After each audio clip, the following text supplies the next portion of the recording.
he'd been dodging her. However, his no's, as far as she was concerned, were warm-ups to a yes, so she'd kept after him. She'd finally gotten him on the phone days ago, and he'd been pissed by her persistence. "Yeah, you got talent, but stay the fuck away from me." All she'd heard was, "You got talent." The metro buses didn't run this late, so she'd been forced to walk west on Broadway and past the hotels before turning on the tree-lined side street where she'd parked her car. Her cute pink boots cramped her toes and dug a blister on her heel. Mama would have complained about the walk, the cold, and her feet.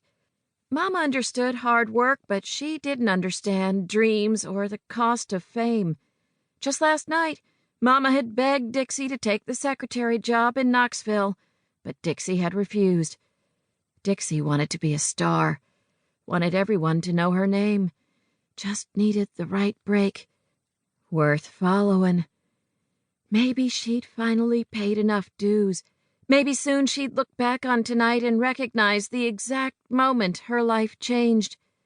Her chest puffed with pride as she imagined people wanting her. She liked being wanted.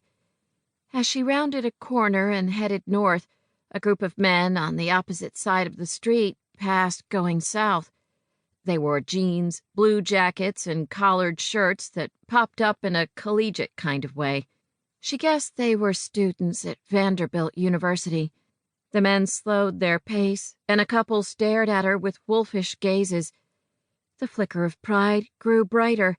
She liked male attention almost as much as the stage. She savored the feminine power she brandished, knowing it could derail any man's train of thought right off the tracks. Dixie paused and bent forward to adjust a tassel on her boot. One of the boys whistled. She grinned and waved, her excitement building. She'd have crossed the street, maybe suggested a party, but tonight another man waited.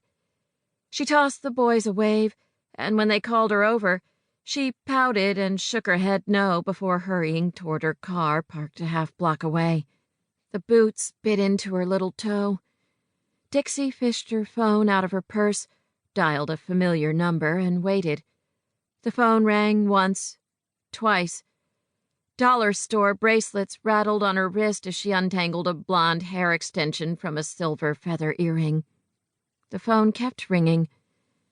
Sugar used to pick up on the first ring. He'd be breathless and excited as if he'd been waiting anxiously for her call. But lately, if he answered, he let the phone ring 5 or 6 times, and his hello carried less anticipation. 4, 5, 6. He picked up on the 7th ring. Dixie. He'd wrapped her name in a honey-flavored bourbon, his drink of choice. Hey, want some company tonight? Hesitation, and then, Not tonight, Dixie. I have an early morning. Jealousy scratched as she imagined another blonde lying beside him in his bed singing sweet songs in his ear. He liked blondes that could sing. The sound of a woman's voice crooning in his ear made him hot. The first song she'd sung to him had been, You're Still the One. I thought you wanted me to come by tonight. No missing the pout underscoring the words. He yawned. I know, but I'm tired. It was a long day. In the early days, he'd never been tired when she called. She'd been his tonic, his muse. His rejection amplified her craving for attention. She nestled closer to the phone, imagining she could touch him. Sugar, I can wake you up. That's a promise and a guarantee. Not tonight, Dixie. In a day or two.